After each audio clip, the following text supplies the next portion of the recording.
Here we go. This is episode 7. Shake what you got. Dancing it up. Pause. What's up? Welcome to Be Happy I Didn't Kill You. Confessions of a recovering angry girl. Sam here, your host with the most wiggles to give. Lights, camera, action. Today's topic is dancing it up, the art of burlesque with Melissa, aka Disco Nap. How are you doing? I'm doing great. Little summer cold, but nothing that I can't shake off. True. And then introducing Melissa. She does a lot of burlesque dancing, and I first met you for your artwork. I remember you were doing the series. I'm totally blanking. I probably should have wrote this down. What was the series you did with Mike Alvarez for a few years there? Oh, Blammo. Blammo. Yeah. I cannot believe I was blanking on that. I've been to so many of them. You have. I think that's where I first met you with that Blammo through your artwork. Yep. I'm a visual artist. I started out with photography and assemblage, which is kind of like 3D collage. And now I've moved into moving art, I guess you would say, dancing and performing. Feels the same to me. It's the same, when I'm in the midst of doing it, I feel the same way, whether I'm making the visual art or whether I'm dancing. It feels like I'm making art, so. Yeah, I've always felt that like your body's an art form that you can use, or like a canvas that you can use to like express your art and stuff. Absolutely. So that's been fun and exciting. And then our shout out for this week is Wandering Souls Collective. Check them out on Facebook and Instagram, and we will be at their upcoming event. So jumping in, how did you start? What got you interested in burlesque? In burlesque and even art. My parents are very artistic people, and I was born in 1968, so my parents are just kind of before hippies, and we were very immersed in art as kids. My dad made sculpture, my mom sewed, and she learned how to do floral design, and they just always instilled a appreciation for art with us. Nice. So that's where I started, and my mom used to take us to Art Park all the time, which it's still there, but it's very different now from what it was back then. Back then they had all kinds of visual and performing artists all summer long, and they had like kind of units, so every 4 weeks they would switch up the artists that they had, and they had artists in residence doing things like blowing glass and making pottery. And one thing that was very influential to me is they had storytellers that came from all over the country, all over the world. And there were a lot of indigenous storytellers that told great stories and were very, very expressive. So it was just the storyteller on a simple little stage in the woods creating this whole universe. And I would absolutely say that was a big influence of mine, similar to what I try and do in burlesque. That's amazing. Like, I feel like some of that, it seems like they're bringing back. I feel like they've updated like Art Park, especially trying to come back after being shut down for so long and bringing other options and stuff out there. But I can't even imagine like what it was like then. That must have been so amazing, especially being really was submerged in so many different cultures and so many different aspects and everything. Like, yes. And so, the artists in residence there came from all over the world, really. And it was such a unique experience. If they could redo that, that would just be giant. And shout out to our park there. But good idea.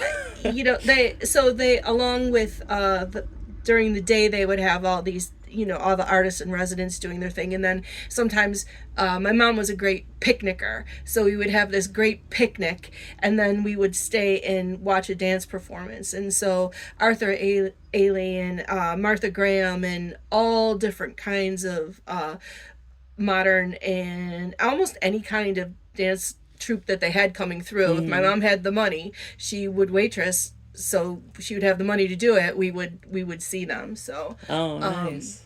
that was definitely hugely influential to me. Art Park and my parents, Sesame Street, um, because that they embraced Sesame Street, always embraced art and artists and different kinds of performing artists Yeah, and definitely. singers and dancers. So Mm-hmm. that also was a big influence on me as a kid. Um, I wasn't a theater kid in school at all, but I was very dramatic. I was a goth kid. I mean, we all were at that age. Yeah, but I was too in my head, too self-loathing to think about being getting Yeah. out there on the stage at that age. But I wish I would have. Yeah. Yeah. I think back too. I didn't do anything through high school. Honestly, like I was just partying so much to just get my mind off of like my depression and stuff and other things I was dealing with internally. And I wish I would have gotten into those things, especially like appreciating them now and kind of like understanding them now. It's like feel like it's wasted time, but at the same time you don't want to look at it that way either. I think of more of a learning experience that I didn't do it then, but trying it now. Right. And I was not. I always. It's so funny because back in high school I probably weighed 130 pounds, but I was absolutely convinced that I was just the most big fat giant cow ever, Hmm. and so I would not have I had such a bad self image Oh yeah. that I couldn't self image bad, just such a bad self image. I could not imagine putting myself on stage, Hmm. and now here I am all these years later, decades later, and doing the thing that people fear the most, dancing in front of people in your underwear. um Isn't it's it crazy too that like society feeds us like these images of what we're supposed to look like, what you're supposed to perceive, and then they say if you show your body and stuff, you're doing something wrong too. Yeah. Yet it's more of a loving yourself by doing these things and being able to dance on stage and stuff. It's Yes. actually showing that and kind of Yes. being like a fuck you to the society, Yeah, it in a really way. is. It really is. And a lot of, I was thinking about this on the way over because I don't want to jump too far ahead of Yeah. the interview, but a lot of No, times well, it's fluid. Let's jump around. people will say to me like, "Oh, I wish I had your confidence." Hmm. And sometimes when I'm moving, I do feel beautiful, and sometimes what I'm creating feels beautiful to me. It's not really a when I'm performing, it's not really about how I feel. It's about how I am trying to project to the Yeah. audience and the viewers, and that I'm The image trying you're to, creating because you're yeah, creating art right there in front of people with your costume design, with your movement, your song choice. yeah. So a lot of times it's not confidence in myself, it's confidence in the art and the time and energy that I put in elevating my art and becoming the dancer that I am, that I have Hmm. confidence in. And that the fact that I know that I've entertained people in the past, and I've made people, you know,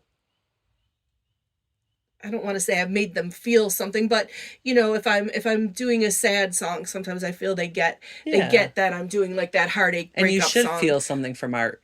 Yeah, or if I'm jubilant, that they feel jubilant along with me. So I'm confident in my ability to do that. Hmm. And as far as showing my body as an aging plus sized person, I am actually a senior citizen. I'm 56 years old.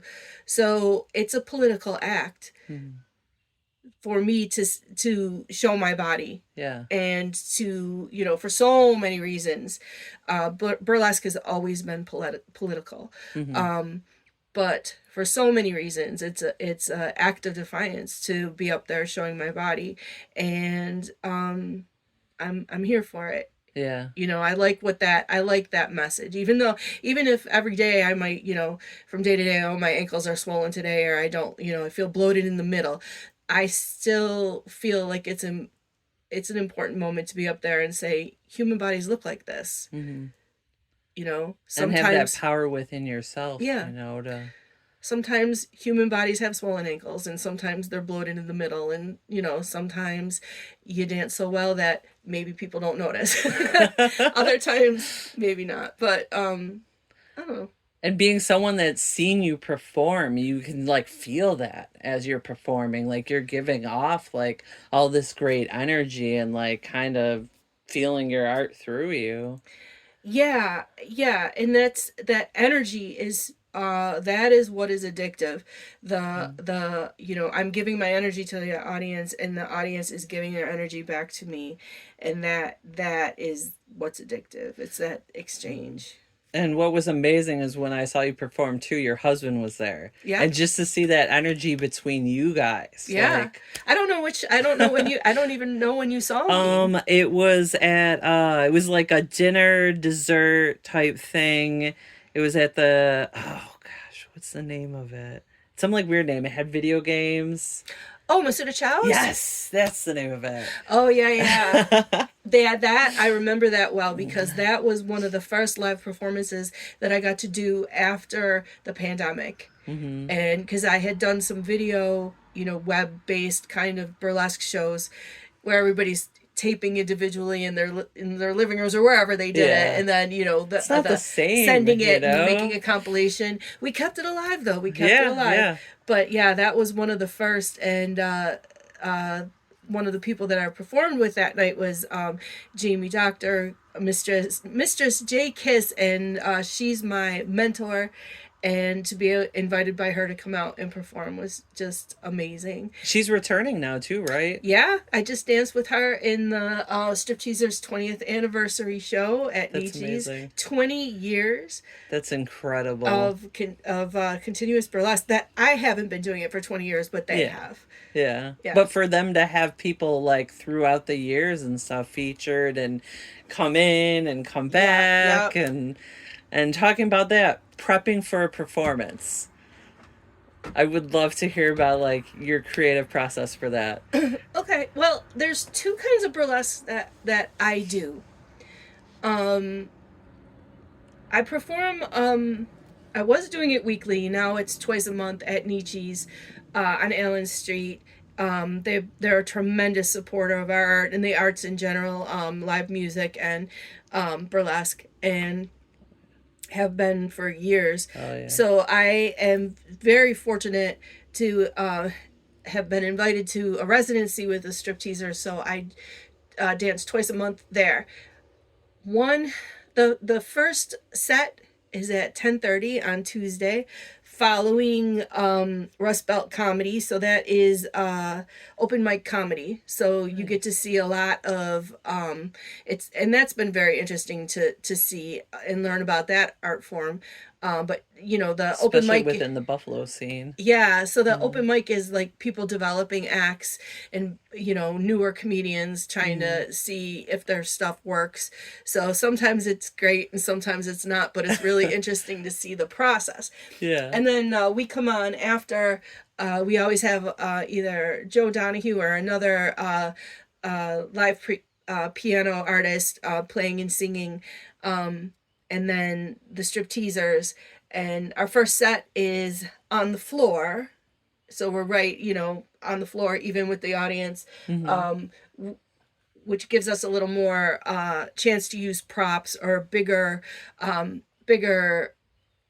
props. Like in some common props in burlesque are feather fans, feather boas, veils. So you need room to be able to swing those. Yeah. Not hit everyone. Yeah. And then the second set is very unique to Nietzsche's and something I'm really proud of to be part of the history of. We dance right on the bar. So we are up on the bar, That's awesome. with our butts at eye level. Yeah, yeah.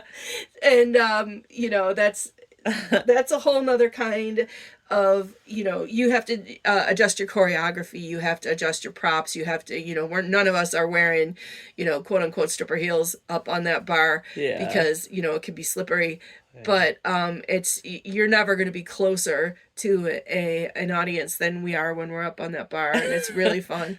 And so because of the frequency of those performances, they're more improv. You might have some moves that you know you want to pull off at different parts of the song, and you know what your costume is and how long, where you're going to take off your costume pieces, but there's a lot of breathing room. You leave a lot of breathing room for interaction with the audience. So it's more improv. And the so that's the first kind of burlesque that I do, is more improv. And the other kind that I do is more designed for the stage, and it's more choreographed, more rigidly choreographed, less improv, and more about that moment on the stage than interacting with the audience. You always want to try, but you're a little more removed from them when you're up on a stage.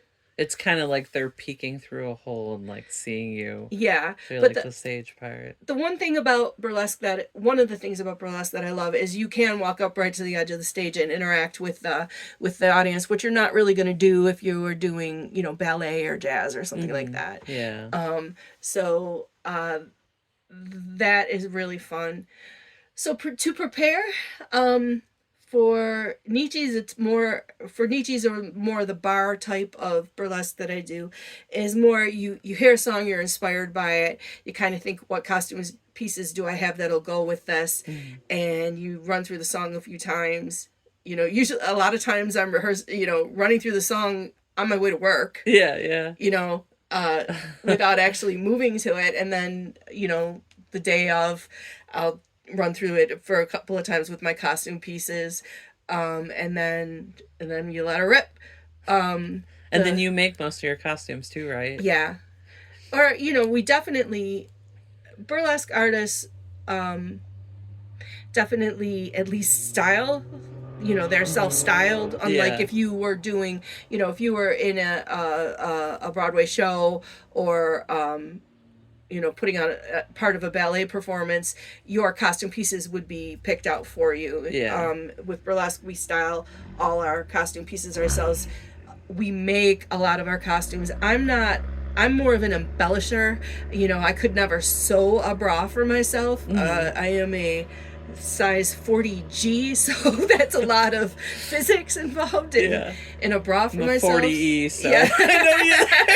It's always a struggle. Yeah, so you're not just gonna tie a strap around yourself and that's good enough. But we do a lot. Burlesque performers do a lot of embellishing, a lot of sewing lace and gluing rhinestones. I try to thrift as much of my stuff and reuse and recycle my costume pieces, just because it's always been part of my artistic aesthetic. And I just love vintage materials. They're really beautiful to me. So I like to incorporate them into my costumes as much as possible. And I definitely make a lot of head pieces, head dresses, decorative hats, because it's a lot easier than doing my hair. And I usually have a short amount of time. A lot of times I'm at work before a show, so I have to fly to the show and get ready within a half an hour, from street clothes to stage ready in a half an hour. So it's hard with makeup and false eyelashes and all of that. Yeah, definitely. And I feel like a hat adds something else to it. It's yet another way to express yourself through it. Yeah, so yeah. And for me, cool. I would consider my burlesque heavily drag influenced. So I like to add a lot of campiness to my costumes with my hats. Nice. Very cool. And then when you perform like on the bar and stuff, is it multiple girls up at a time, or is just one of you up there? Or? It's usually just one of us at a time. The bar, I guess, legend has it, for their Christmas parties, everybody gets up and stands up on the bar, so it can hold everybody. Yeah, it's not rickety. But there's usually just one of us up there at a time. Okay. Do you ever do acts with other performers? Like I do. I love to collaborate. I have one of my favorite comedic acts that I've designed, I guess you would say, is a phony knife thrower. So I try to make it very Looney Tunes. where I'm the person throwing the knife, and I have the person that is having the knives thrown at them has a big apple prop on top of their head, a big hat like that's shaped like an apple, and they're Yeah. standing in front of the red and white striped target, and they keep trying to wander off. They keep trying to run away for their life, basically, and I keep dragging them back, and I keep throwing knives. I have a bin with axes and knives and all kinds of ridiculous things in it. And I throw a couple and I just miss by a mile, and then I put on a pair of big thick glasses because I'm pretending that that's a problem, and then I lose my glasses and crawl around like Thelma and Scooby Doo, and they keep running away, and I keep dragging them back. So, that's a really fun. And then in between, we're stripping. So that's Yeah. that's a really fun act to do. The audience has no idea Uh-huh. what's coming. They think I'm really going to be throwing knives, Yeah, so yeah. it's really funny. And another thing that I like to do that's just fun is, and also always really ropes the audience in, is cutting the clothes. I'll cut the clothes off of another dancer, Uh-huh. just as instead of stripping, I'm Yeah. cutting. So Yeah. um, It's like that's that different aspect. It's like, wait, what? yeah. So a slow reveal is literally slowly cutting the clothes off. Yeah. So it's just a fun thing to do. I started doing this like series. I love EC comics, like the old comics from the 50s and everything, and I love their covers. And there's this one cover I did like a cosplay and I did a photo with, and I was going to do a series, but I didn't end up doing it. But anyways, it was reminding me because it was an axe thrower. So I reenacted, there was this girl standing there with like the axes being thrown at her and stuff, and did like dressed up like her on the cover and everything, and it was really cool. But like with me personally, like I don't like how people assume, since you're like maybe cosplaying or performing in like a sexual way or something, that that means that you're just open, to Yeah. invitation, where like, where people will just be like, oh, well, you're dressing that way, so obviously I can talk a certain way to you or act a certain way to you. Like, they seem to think that it just opens this door for you to like walk all or for them to walk all over your boundaries and stuff, and you not to be respected. Well, it's really brings up a really interesting point, because people that aren't familiar with burlesque will hear that I'm doing burlesque, and they automatically assume it's for the male gaze. Mm-hmm. Like a strip club with professional strippers is generally for the male gaze. There's always exceptions. Mm-hmm. Couples go or women go Yeah. or whatever. But they're performing to get that. Like Right. that's the They're intention. extracting money Mm-hmm. from from the largely male audience, and they know exactly how to do that, and they're great at it. Yeah, yeah. Um where so most people, when they think of, most people who aren't familiar with burlesque, when they think of burlesque, they think of back, when I was a kid at the fair, they had a burlesque tent. Yeah. But, and it was great. It had all the, the great tarps around it that were all painted like the old sideshow Mm-hmm. tarps, with all these glamorous ladies with feathers and, fans and all these things. But inside were not, you did not see that. They were more professional strippers type Mm-hmm. people back then. So most people think that when you say, that aren't familiar with burlesque, when you say burlesque, you're just using a polite term for Yeah. a professional stripper, which I'm not saying. I'm not a professional stripper. I do get money for taking my clothes off, but it's very different Yeah. from what goes on in, let's say, a gentleman's nightclub Mm-hmm. that's there all the time. So But it's hard because people don't know that difference, or they don't hear that difference, or like you're saying, they just kind of assume it's kind of the same. yeah, so the interesting thing about this is my experience. My audience tends to be majority female, majority girls, gays, and days, as they say. Burlesque is a very queer art, very queer supported art, and If there are cis men in the audience, they're extremely, extremely well behaved. As a matter of Mm-hmm. fact, this burlesque is the one place where it's fine to catcall. We encourage it. We like Yeah. it. This Yeah. is, you can scream, take it off at a burlesque show. That's okay. Yeah. We like it. We love, Because it's all part of the art form. It's all yes, part of the it's part interaction. of the energy exchange. Mm-hmm. Yeah. So I don't get I haven't had a creepy. I've been doing burlesque, in public for like 6 years. I Mm-hmm. haven't had a super creepy experience. Yeah. You would think I would. Which is great. I mean, Yeah, that's good that you have it. yeah, That's maybe saying something, yeah, also for yeah. like the And I mean, future. before a show, it's always announced the etiquette that Mm-hmm. you cannot touch the dancers. Most uh of the performers that I know don't want you taking pictures of them because Mm-hmm. the spiel is, you've paid to be here. You Yeah. paid the admission price to be here, so therefore Mm-hmm. you're entitled to see all this. But please don't, Yeah. post pictures of my act on Instagram because people haven't paid to see it. Mm-hmm. Now after the shows, most of the performers are happy to pose with you for a selfie or whatever. Yeah. Um, and And be happy most if of you them will post it. post pictures from the performance of themselves. So maybe you Yeah, could see like what they wore or yeah, something like that. yeah. But we are, at Nietzsche's we have a great burly bouncer, he's very polite and quiet, but he's standing there next to the door being intimidating. But I've never really had to see him do anything other Mm-hmm. than kind of ask somebody who was a little over refreshed to not be quite so loud during the Yeah. performance or whatever. But you know, the Gypsy Parlor, the same thing.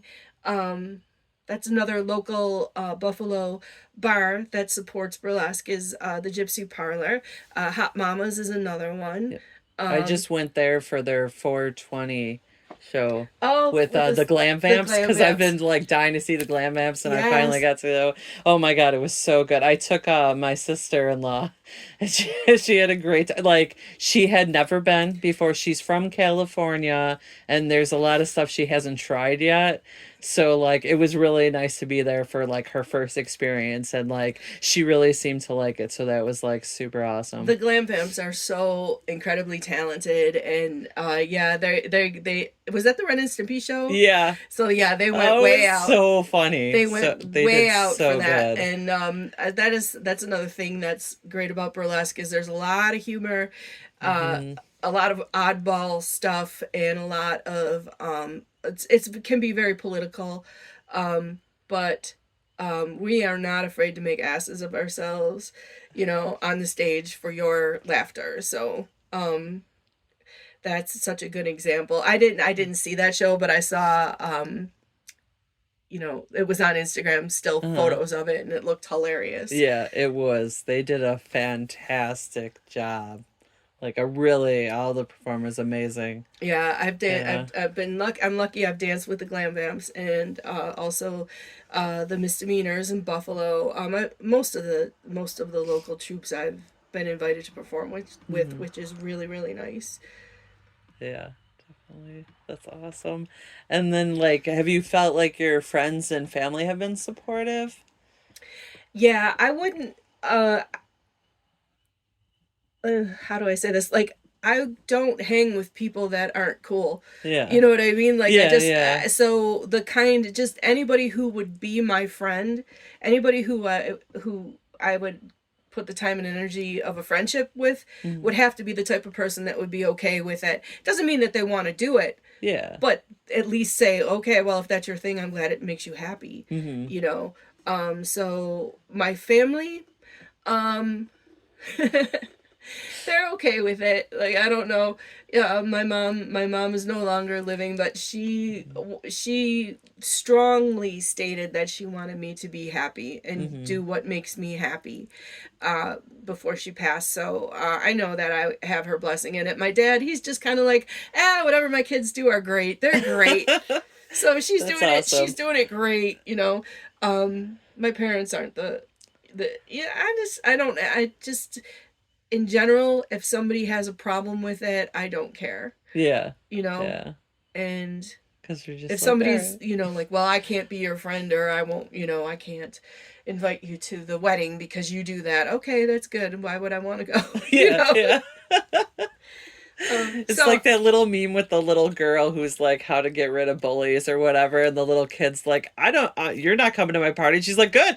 I'll go to my own party. yeah, exactly. And I think so much of that has to do with my age too. I did not start performing burlesque until I was 50 years old. My first performance was for my 50th birthday. I Nice. took a recital class with at the Buffalo Burlesque Studio that doesn't exist anymore, unfortunately. Aw, But Mistress J Kiss is teaching classes at the House of Hips. Um, and they have all kinds of dance classes at the House of Hips, and they're just Google it. really good people. House of Hips on Clinton Street in Buffalo, and so anyway, I started taking dance. I just started taking burlesque classes just for exercise, and then I just it just grabbed a hold of me. Took the recital class, and then so for my 50th birthday, that was my first show. And That's so awesome. by the age of 50, you have to learn to not give certain fucks, Mm, or you probably are due for a heart attack any second, yeah. you know Yeah, totally. so I think that who's gonna tell who's gonna tell a 50-year-old woman, like, that's ridiculous, get off the stage. I'm waiting for it, but it hasn't happened yet. I feel like most of them are like, hell yeah. Get up there. Yeah. I don't drop anything low, though, I'll tell you that. If I drop anything low, it's probably should apologize for it, because it's not coming back up. I have to really be careful of my knees. But hopefully I'm giving you enough razzle dazzle that you don't notice. Yeah. Struggle's real. Yeah. And then what about your relationship? I'm assuming that the night he saw you dance that you had a great night. I do. My husband is understanding of it. He is not. He's not the kind of guy to be at every show because he doesn't Mhm. love crowds. But when it's important, if I tell him, it's important to me that you're at this one, he will Mhm. absolutely show up, and he certainly lives uh with my costumes, which have taken over the house and do take over the house. The whole basement's full of them. I have a huge walk-in closet that's full of them. The shoes, the feathers, the glitter. Oh, the poor man. He's got glitter on him almost every time he leaves the house. There's glitter on him somewhere from me. And he's very tolerant of it because it makes me happy. Mhm. And he And also he also sees the artistry in it, and I think sometimes he worries more about what people think of me mhm. than what I think of me. Then I worry about what people think of me, like Yeah. if they're passing judgment on it or whatever. I think he worries about it's not like he's embarrassed of it. He just worries that it's going to have a negative impact on me, but it Yeah. hasn't yet. So No, and I think he sees that it's like it's healthy and good for you because you enjoy it and it's something that brings joy to you and it makes you happy. and I think as a cis man, he knows the potential for their, we cis men, we love them, but we also know the their potential to cause trouble, their potential to over sexualize things, Yeah. or get the wrong impression, or judge based Mhm. on victim blaming kind of stuff. If It's she wouldn't have wore the short skirt, I wouldn't have been a pig. it's um so funny looking at like back at media from like the 80s and stuff, especially films and especially like pop culture films and really popular ones, you're like, man, some of the stuff like they feed us when we were younger was kind of pretty messed up, you know? Like in like Revenge of the Nerds and stuff, like he technically rapes that girl. He's Yeah. pretending to be her boyfriend, Yeah. you know?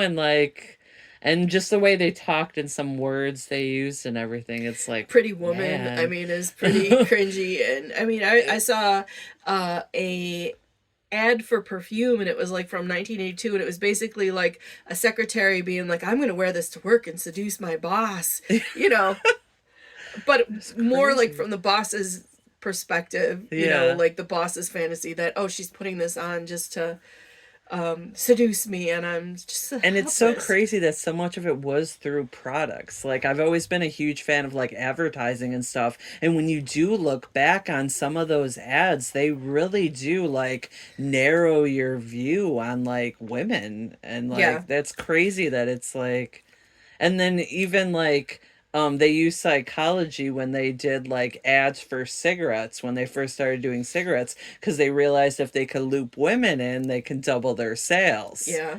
So they targeted through that. It's just so insane that like advertising has taken that aspect of like psychology into it too. Yeah, and then they get into, you know, then they got in trouble for it, but I mean, It, it is all you know, psychology based. And I mean, mhm. so much of it, this brings us back full circle to body image. So much of why women have such terrible body images of themselves, and I shouldn't just say women, because you know, Men you too. don't see Yeah. dad bod men Mm-hmm. on TV either, you know. Yeah. um I it's mean, a little more so, but how long did it take us? And are we going in the right direction or? Yeah, so I mean, so much, and I feel like burlesque is one of those things that is moving the dial Mhm. away, you know, pulling some of that power out of the clutches of advertising. And the And fact saying that if, what's beautiful or yeah, sexy. if you make us feel bad and then tell us you have a product that's going to fix it for only 1995, we're going to run to buy it. Hmm. And burlesque is huge about, all bodies are burlesque bodies. Every Hmm. body is a burlesque body. Any gender body, any shape, size, color, age body is Three meant. men performed at that 421 Yeah. too, and it was awesome. So Like you it was probably saw so great. Sunny, right? Sunny Rocket Hmm. and Sweet Tooth. Sweet No, Tooth. Sweet Tooth didn't perform that No. night. No. I'm trying to think of who else was Yeah, there. I But know two of them. I think were guests, so it might have been their first time performing. But the one it was I wish I could remember his name. I should have wrote it down. It was an older gentleman, probably late 40s, maybe early 50s, and he oh, did strap on, not strap on the Jack. song from Big Lebowski. Oh yeah, I don't. Oh, it was so good. He did Anyway, such a great job. His yes. energy was amazing. There are, so yes, we have male burlesque performers. Sometimes they call it boylesque. Sometimes it's just a male burlesque performer. We have Hmm. trans people. We have all ages, all shapes, all That's what I sizes. love about it too, the diversity of it. Yeah, It's so and great. you know, the so another interesting thing that brings me back. I think it's interesting anyway. How I got started. I actually, in around the year 2000, uh, I worked in a drag bar. And so I was working with drag queens. It was called Mickey Saloon. It's not there anymore. It was on Allen Street. Uh, And I was never there, but I remember hearing about it. so I saw drag performers all the time, in and out of drag.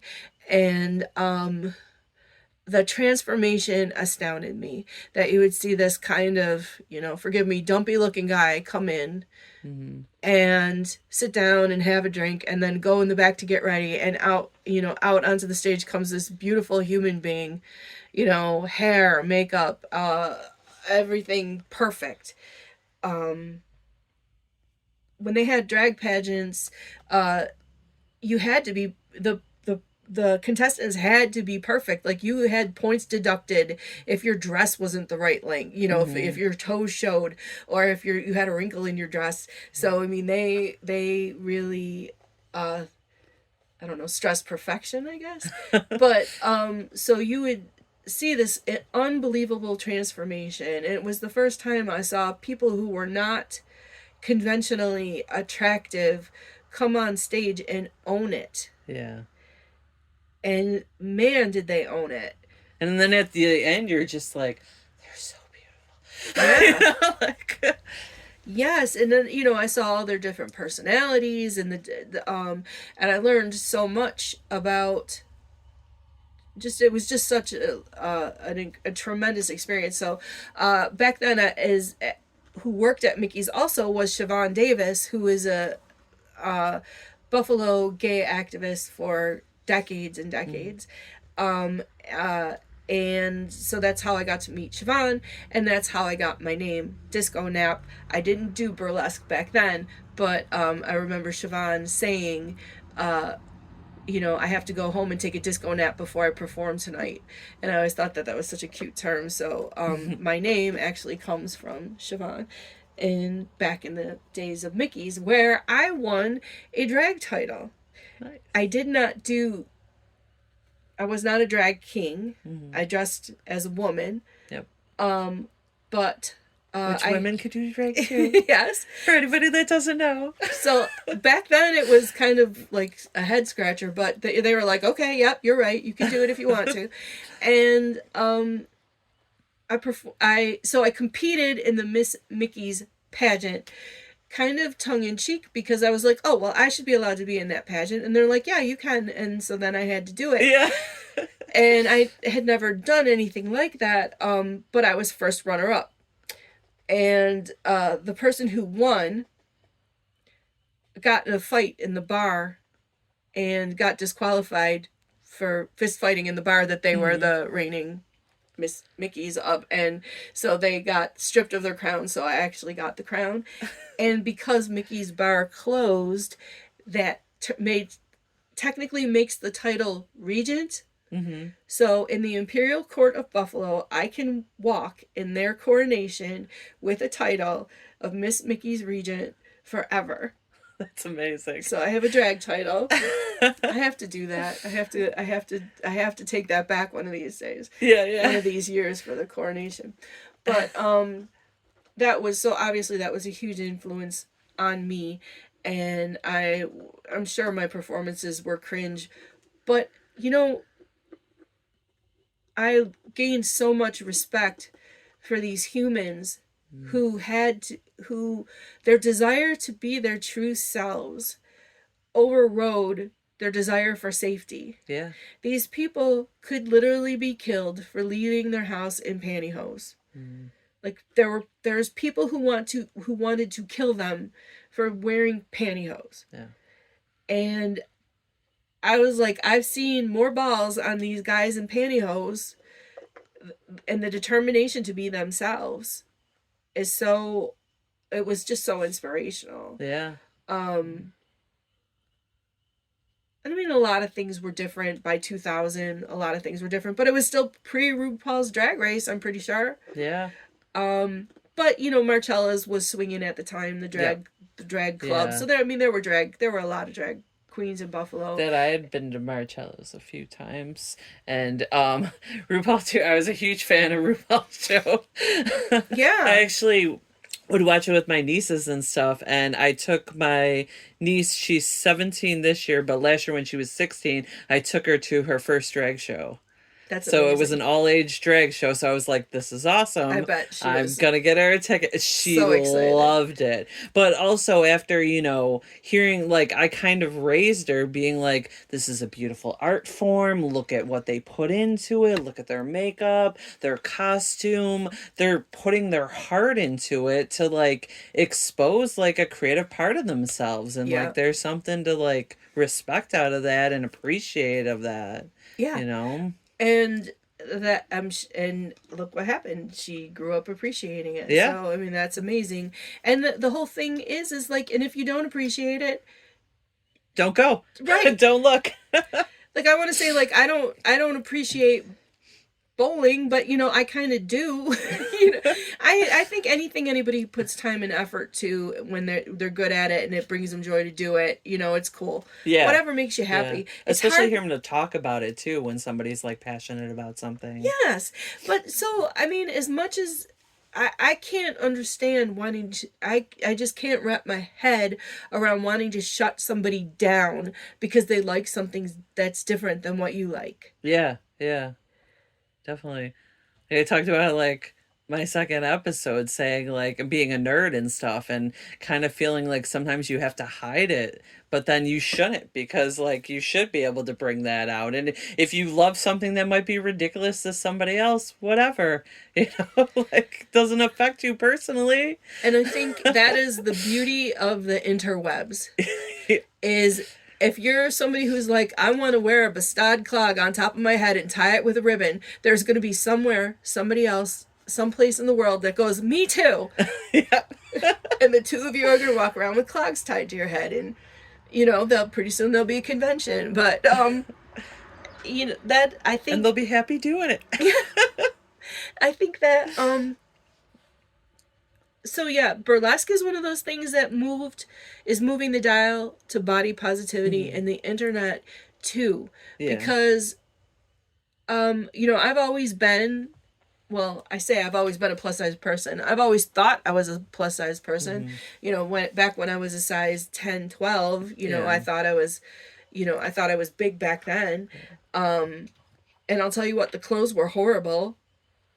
The clothing that was available to me when I was a size 14 and under the age of 20 was like a sweatshirt with a polo shirt collar sewn onto it and like not cool pumpkins embroidered on it. Yeah. It was not yeah, good. because like Torrid and like Lane Bryant and stuff didn't come out later. Lane Bryant, but not even Torrid. Yeah. So with the clothing, so I think the fact that people could, with the internet, people can band together and say, we like nice clothes and this is what we look like in them. I even have a woman that her thing is I weigh over 200 pounds and I put on clothes and I sit at unflattering angles so that you can see what I really look like in these clothes. And that way it'll normalize what you look like in your clothes. Yeah. And that wouldn't have existed before, I don't think before the pandemic, really.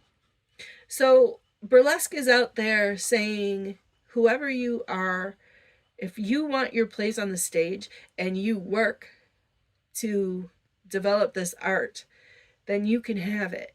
You have to work at your art. Yeah. Everybody's got to start somewhere. Definitely. But you don't have to be, you don't have to be Dita Von Teese the first time you hit the stage. But you should know something about where burlesque came from, the history of it. You should know some classic burlesque moves, and you should practice your art. And there's a zillion free videos on YouTube, that you can learn how to burlesque dance from, but there's nothing like taking a live class. Yeah. Even if you don't ever want to take it to the stage, just the freedom to move your body and not be appalled by if it jiggles, and even jiggle it on purpose, is very freeing. It's a shame that like it seems like unless your parents raise you that way, you don't feel comfortable with yourself until you reach a certain age.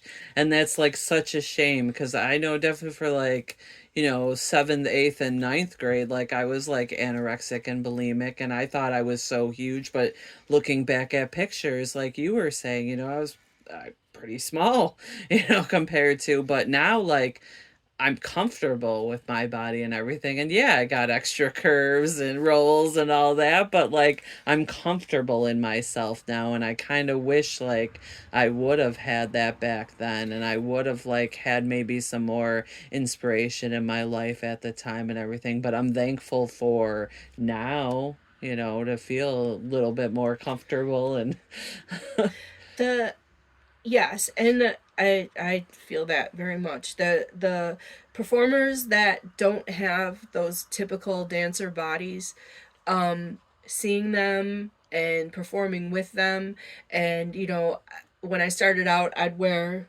3 pairs of tights, which is fine. You can wear 3 pairs of tights if you want to when you do burlesque, because I didn't want cellulite to show. mm-hmm. And then I'm dancing with people who have 5 times the cellulite that I have, and they're jiggling it all over the place, and the audience is going insane for them. Mm-hmm. And they look beautiful, and they look amazing, and they look free. And I'm like, you know what? I'm not wearing 3 pairs of tights anymore. Why am I doing that to myself? Yeah. But if I It's wanted to, I freeing. still could. But yes, Seeing it's burlesque and everything and seeing people express themselves. If I would have seen that younger, or maybe you would have seen that younger or something, it would have been inspirational to us. and even things like body hair. Mm-hmm. Some of the performers don't shave. Some of the female expressing performers don't shave, so they have hairy armpits, and they have hair sticking out the side of their thongs, and Mm-hmm. that before that would have been horrible, but now it's normalizing it. It's saying if you choose to have body hair, it's fine, Mm-hmm. or whatever.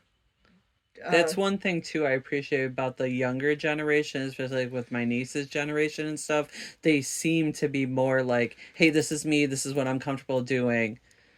Let's go with this." Isn't And it they're amazing? pushing that more, and I feel like it's going in the right direction finally. Yeah, I think so too.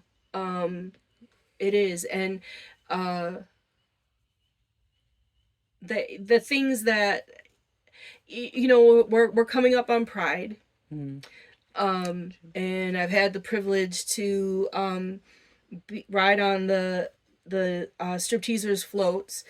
So this will be my my fourth year doing it, and it's one thing. It's amazing to come out and support the parade, but it's a whole nother thing to be in it Yeah, I was in it for 2 years. and just see the whole, Oh just yeah, just ride down the whole procession and just see that street packed on both sides it's with all these amazing. supporters. And when you think, I'm way off subject now, but No, it's fine. as they say, It Pride all started out relates.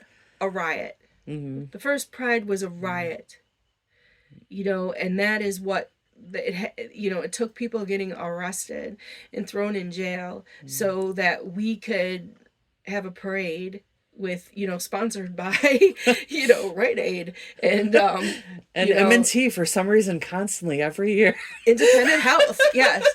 And But thank you. and you see all the younger kids that it's still hard, but it's a little easier. Yeah. At least if they can come out, if they're not getting the support from their families, they can come out and see that they have support of a whole community. It's And finally being normal size because it's been normal forever. yes, Since the beginning of humans. yes. So and burlesque is hugely queer. And so we were talking about the male gaze earlier. I think about a year into it, and this is just my experience. Everything I'm saying is my opinion, Yes, yeah. expressly. But about a year into it, the light bulb went on, and I'm like, it's not the male gaze, it's the queer gaze. I'm doing all this for the queer gaze. Like, I'm putting extra rhinestones on stuff because I want to dazzle the queer gaze. Like, that's my audience. That's who I'm trying, that's who I care about impressing. Yeah. That's who, that's whose approval I'm trying to win. And sometimes it's not easy. They can be a tough audience, but when you get it, it's very, when you get their approval, it's very rewarding. Yeah. It feels like someone else appreciates everything that you put into it. Yes, yeah, like is this cis male gonna notice that you use 3 colors of rhinestones on your bra? Probably not. But I mean, maybe that's a stereotypical statement, and I apologize You never for know. it. But You never know. but you know who's gonna come up and compliments me for my 3 different colors of rhinestone on my top is usually not a cis male. I can definitely say that I thank you for helping me live out one of my dreams of being a Viking queen. I really enjoyed that photo shoot that we did together. That was epic, and I still love that photo shoot. And I mean, the fact that we had actual props from the Conan the Barbarian movie is beyond epic. And shout out to Christopher Shipman. Oh, definitely. Legacy Photography. He is amazing, and he knew that location in Delaware Park with that stone arch, which I know, that was perfect. Definitely. Yeah, we did a barbarian photo shoot. With animal furs and swords. Animal furs and the swords and the animal furs, the props you brought, top notch. Our costumes, hot glue and staples. But nobody could tell. Yeah. No. They looked great for the shoot, and that was the important part. Yeah. We just needed them to survive the shoot. I've actually worn that outfit like 2 more times. And great. I danced to Wild Thing by the Trogs. And then another time I did Savage Love. I don't know if you know that song, Savage Love. I did Savage Love just like that. In animal furs with a bone on top of my head. That was so fun. But like I said, like I love like dressing up and like doing that stuff about it. I just don't like the attention that comes from it. Like I've always been very hesitant about like I don't really like attention because when I was little, so many people try to like give me attention and stuff, so it like scares me. So when I'm like expressing myself, I'm doing it for myself because I'm like kind of releasing my creativity and stuff, and that's like so hard when people are just like seeing it in a sexual way or a revealing way instead of an expressive way. Yes, and I mean, I get that. So let's be real here. If I wanted to, I suppose I could find a school that would like let me tap dance. Like I'm sure like if I at 56 years old, if I wanted to find a tap dance class, there's one that exists somewhere, and like maybe we would even have a recital. But would I be invited to dance at Curtain Up because of that? Would I be dancing, would I be invited to be in the Pride Parade for that? Probably not. So burlesque, it's sexy. But it is the what do I want to say? The platform that I have found to be able to enter into performing arts at age 50. Which I never, I never, which is amazing, allowed myself to do that. Yeah. But through Blammo, the art show, I realized after like the first or second year, I started doing kind of a performance art piece in it. Just because I wanted to, because I was inspired to, something that kind of was all about in the moment. My visual art that I do is always very temporal. It's very time-based. So the thing about a live performance is it's in that here and now, and I try not to focus about videotaping it or, recording it or how many, how I'm going to post it on Instagram. I will do that now because you kind of have to for advertising little pieces and parts of things, but I try to be very, very in the moment. And I realized from doing little performance art pieces in my art shows, one was like a liquid light show set to music. Another thing I had like an audience participation to do a poured painting. Another time I had a piece of art that was made all out of matches that I lit on fire at the art show. And So that let me know that I had this desire to perform, to do performing art. And it was about being, it was about having that moment of time of interaction with the audience where it exists here and now, and this is it, and then it's gone, Mm-hmm. and you're sharing it. So, having never done theater, or I took dance classes when I was little, but I wasn't particularly good at it. Um, no one would let me, nobody would let me play. I suppose I could have tried to gone to a community theater class or Mm-hmm. something like that, but that I'm not a good actress. Um, but when I took burlesque classes, my burlesque teacher was like, "You need to be on stage. There's something, you have that something. There's something about what you do that people need to see." And she invited me to do it, so and here I am. So I was in, I got invited, that's the sandbox I got invited to play in. Yeah, yeah, And I just took that opportunity and ran with it. yeah. And I love it. And And so sometimes it happens in those moments where someone offers you something, and you're like, wait, and then you realize, hey, I love this. This is something for me to do. you mean you're telling me like I should be doing this, and you know what you're talking about. Mm-hmm. So yeah. Um so we talked earlier about how we have these large chests, right? So Hi, I doggy. spent my whole life trying to not bounce, I used to kind of. wear small sports bras so I could compress my chest. Yes, and going up and down stairs like Yeah. this, and dying if you were in gym class because I didn't want my boobs bouncing around in front of the boys. Oh.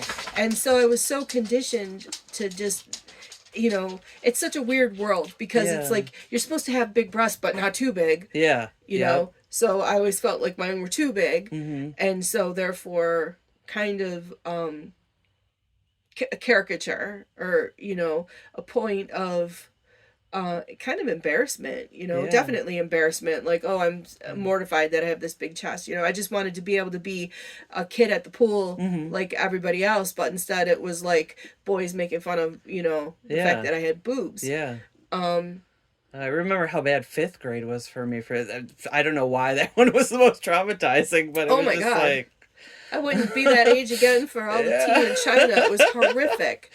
Um, I remember girls asking me what I did to get boobs, and I was like, I don't know, and nothing. And then just the boys, sexualizing me, and mm-hmm. um, you know. I wanted to change by myself in gym class. In gym class, there was a little curtain. If you had your period, you were allowed to Yeah. change behind the curtain. But I wanted to be in there all the time because I was embarrassed about my body. And the other girls were like, "Man, you can't do that." And I don't know, just mean girl shit. Yeah. So now, I'm doing burlesque. And in burlesque, you take your clothes off. And I'm sure if you've seen burlesque, one of the things that is very common is tassel twirling.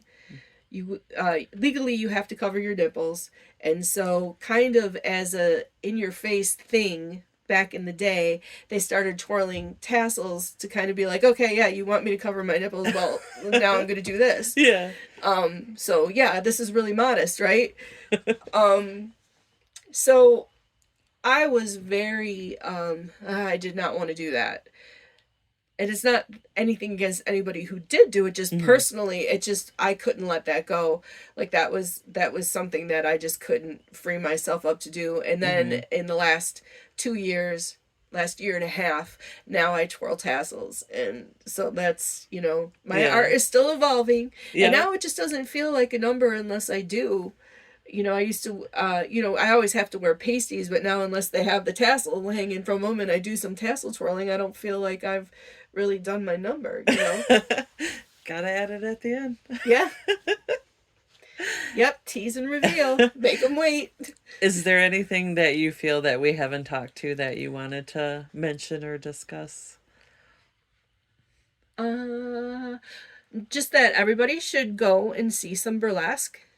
and tip your dancers, because it's, even though you're performing just in the moment, it took a lot of preparation, a lot of lessons, and a lot of money spent on costumes just to entertain you in that moment. So I just think everybody should go out and see some burlesque.